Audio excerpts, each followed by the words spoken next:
Hi. Oh boy. So I recreated the scenery in my space. So that back wall used to be lined with, let me see how, used to be lined with shelving and not shelving, uh, carts that had drawers, and it was teacher friendly, um, and the plastic sterilite tower of drawers and things like that I have just I started out trying to be organized, but then I just found myself pulling those drawers open and throwing stuff in those drawers to get rid of clutter.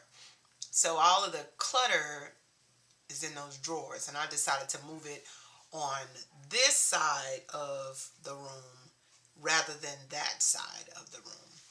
And just for aesthetics and for the optics. I've heard that word thrown around. It's more calming, and I do plan on going through those drawers and organizing as I uh, said that I would. But I guess I just wanted to turn on the camera just to see what this would look like. And I like it. Nice. It's calm. And that's really what I experience when I'm sitting in that chair and I am praying and talking to God and just, you know, getting my anchor for the day.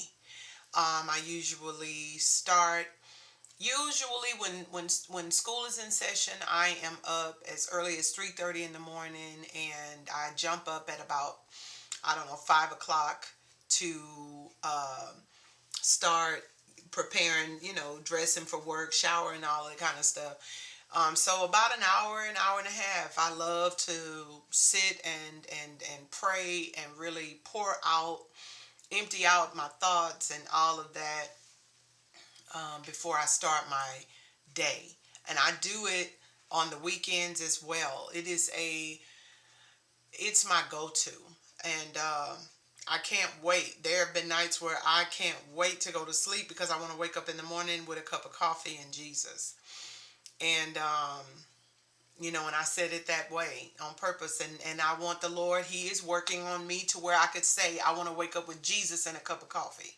We're getting real when it comes to addiction. We're getting real when it comes to um, those things that are true in our lives. So yeah. So I just recently got off of line with my therapist, and we talked a whole lot. I talked a whole lot, and basically I'm getting affirmation. I'm realizing that I'm not crazy.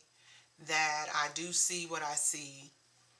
That I have a right to um, honor my life's journey. I have a right to um, just validate who I am and to validate my past and my history. And coming from such a dysfunctional home, um, where you know by the time all of the dysfunction had really surfaced, I was about 9 years old. And so my sisters were 4 and 5 years older than me. And, you know, my father was the person who just abused the family. Um, and of course, my mother, my sisters suffered more than I did, but I haven't. That has just been the label on our family. Like the headline of our family was the abuse that my mother and my sisters suffered at the hand of my father. But I never gave real voice to, I just know that, hey, I grew up with some pretty jacked up uh, ways of seeing myself. Um, I grew up with low self esteem. I grew up with just not feeling worthy, um, being a underachiever, and feeling like I wasn't enough, and you know, but all the while knowing that I was different. Like I opened my mouth, I asked questions, I said things. That was who I was. That was who I was at 4 or 5 years old. That was who I was.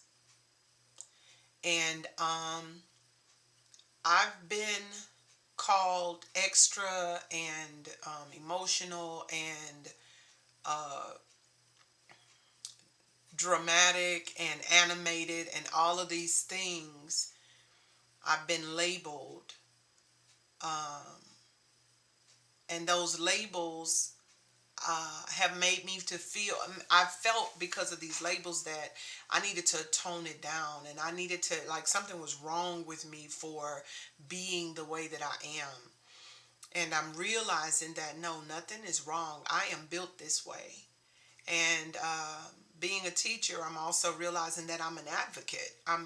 This is how I'm built. Like, this is who I am. And I'm learning now. I told my therapist that I'm experiencing my family, and not really my family per se, but just a couple of very prominent individuals in my family that are distancing themselves from me. And I'm realizing that I am really struggling for a relationship. I'm just groping for a relationship, just wanting relationship, hungry for relationship. And I told my therapist this morning that, am I, I could be like Paul on the Isle of Patmos, just isolated by God, for him to uproot all of those false beliefs from a child, where my little, tree was trying to grow but was so overshadowed with all of the other dysfunction that was going on in my family. And I've always just kind of allowed myself to be overshadowed. And why? Like, that's not who I am. That's not who I am. And I'm realizing that I have a right to tell my story also. I have a right to my story. I have a right to how I was affected. And I have a right to discover who I am. And that's the path that I'm on. And so this rejection that, again, I have all my life. So I received my childhood as rejection, when really my childhood was protection. And what I've been treated like is, well, you were protected, so you go over there and get on the shelf over there, because we got a lot to work out. And